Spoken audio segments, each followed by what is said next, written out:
Donc, ce qu'on a imaginé aujourd'hui, c'est que je vous parle un petit instant, pas très longtemps, des tests en général. Et l'idée est la suivante, c'est que Pierre me pose des questions, que j'y réponde, et que ce soit capté en vidéo. Comme ça, si vous avez envie de regarder ça le soir, le matin, 10 fois, 15 fois, enfin si vous voulez plus sérieusement les retrouver un peu plus tard, ou ça nous servira aussi peut-être pour les années suivantes, on ait la trace en vidéo. Donc pour ça, il nous faut un petit peu de silence pendant l'interview. Et ensuite, si vous avez des questions sur les tests pour vos projets, qu'on le fasse après, je suis à votre disposition après. Mais que pour l'instant, on fasse ça sous un format silencieux pour vous et sous forme d'interview. Voilà, ça va? C'est OK? Alors, on peut démarrer si... Alors du coup, la première question, c'est la plupart de nos produits ou services demandent un gros investissement des utilisateurs, ou au moins un certain investissement. Du coup, comment on peut s'assurer que ce qu'on a fait répond vraiment à un besoin des utilisateurs et qu'on n'a pas juste inventé quelque chose sans besoin en face? Alors c'est un peu le paradoxe, c'est que pour que ce soit innovant, c'est que ça correspond peut-être à des besoins qui n'étaient pas totalement exprimés et que vous avez cherché à mettre à jour dans vos études préalables, dans vos observations, etc. Donc le paradoxe, c'est que pour répondre à un besoin, il ne faut pas nécessairement interroger les gens sur le besoin qu'ils ressentent. Maintenant, vous avez mis à jour déjà pendant la première partie un besoin, ce qu'il va falloir, c'est tester. Donc, autant c'est un peu compliqué d'interroger les gens si on veut innover sur le besoin qu'ils ressentent, autant c'est fondamental de tester quand vous avez déjà une proposition. Donc, et de tester le plus tôt possible, même si le produit, service, le concept n'est pas encore totalement finalisé. Il faut tester le plus tôt possible. Mais du coup, quand on a un produit qui n'est pas terminé ou un service qui n'est pas déjà intégré dans l'entreprise, comment on peut le tester, comment on peut le présenter aux utilisateurs dans un état non fini? Alors, il y a plein de possibilités. L'idée, c'est, vous avez travaillé sur des prototypes, donc une première possibilité, et c'est même pas une possibilité dans ces pays, c'est un passage obligé, c'est de tester un prototype qui peut être rudimentaire, c'est pas nécessaire qu'il soit finalisé évidemment, puisque l'idée c'est de tester le plus tôt possible. Donc l'idée c'est de placer les personnes, les testeurs, dans la situation où ils se trouveront plus tard, d'aller de faire en sorte qu'ils puissent se figurer le mieux possible quel sera l'usage du nouveau produit ou service par un prototype.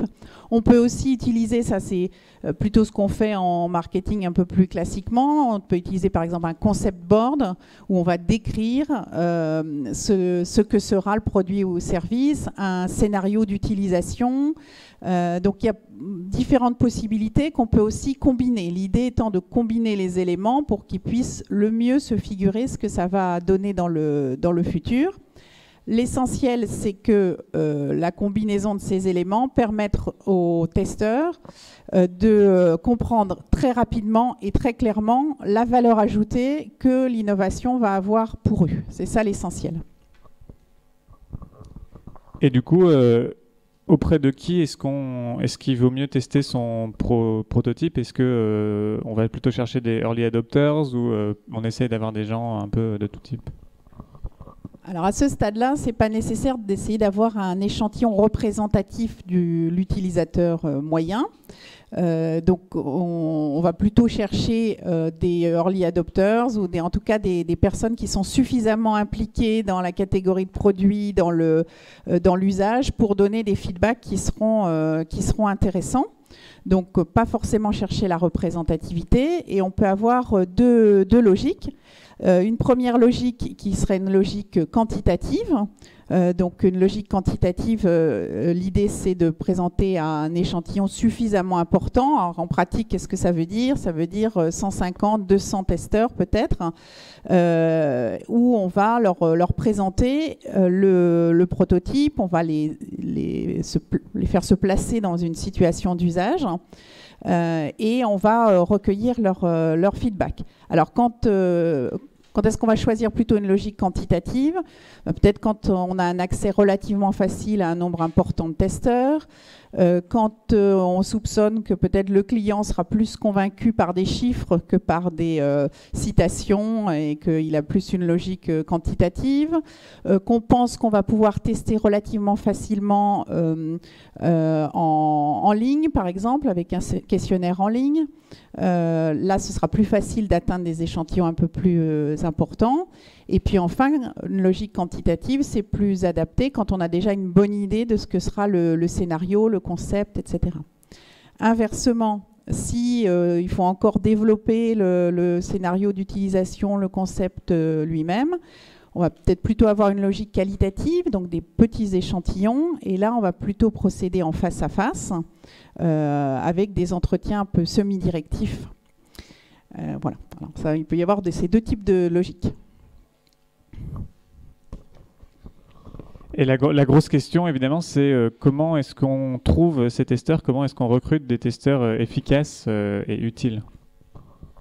Alors, recruter, c'est pas forcément évident. Alors, plusieurs choses. On peut essayer de faire un échantillon dit boule de neige, c'est-à-dire de recruter les premiers testeurs et puis d'essayer de leur demander de nous recommander d'autres personnes qui ont le même profil, qui sont dans la même situation, etc.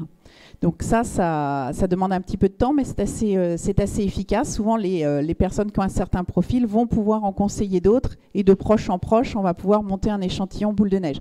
Alors par exemple, en ligne, ou éventuellement même pour des prises de rendez-vous en face à face.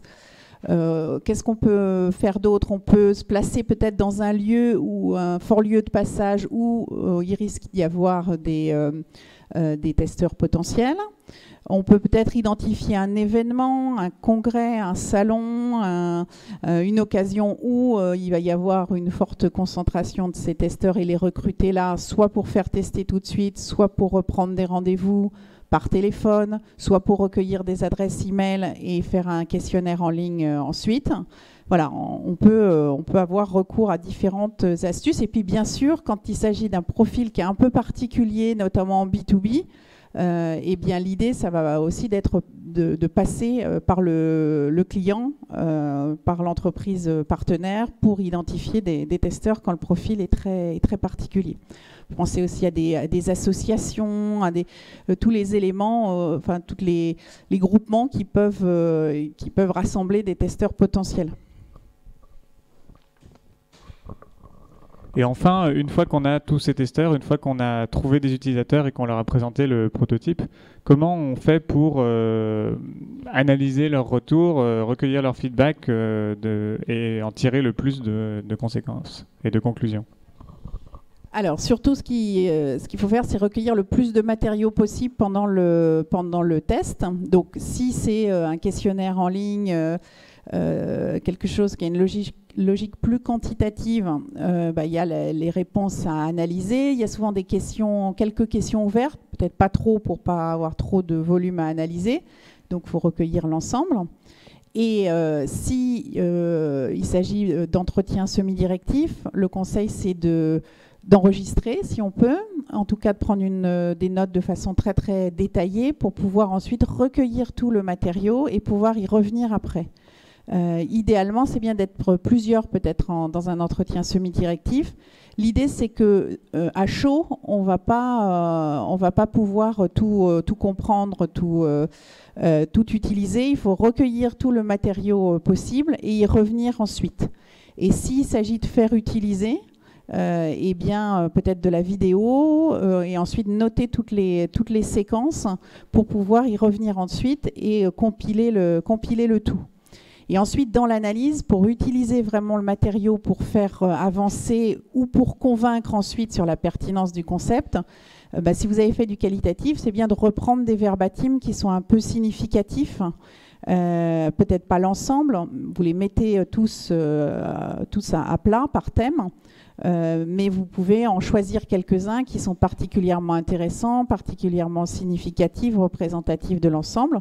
Ou si c'est de l'observation, prendre peut-être des extraits vidéo, même chose, qui sont particulièrement intéressants, représentatifs de l'ensemble de ce que vous avez recueilli. Donc c'est vraiment l'idée d'être systématique dans le recueil et ensuite analytique dans l'autre phase pour bien utiliser tout le matériau collecté. D'accord, merci Emmanuel. Ce qu'on vous propose maintenant, c'est que chaque groupe en fait, explique un peu où ils en sont de leur test, ce qu'ils ont fait comme test, et Emmanuel va pouvoir vous, dans la limite de ce qu'elle veut bien faire, va pouvoir vous aider à aller plus loin dans vos tests, en fait, à tester vos futurs prototypes et à faire quelque chose d'un peu plus pertinent et plus efficace.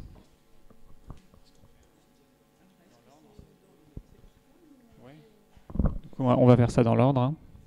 Du coup, on va commencer par vous.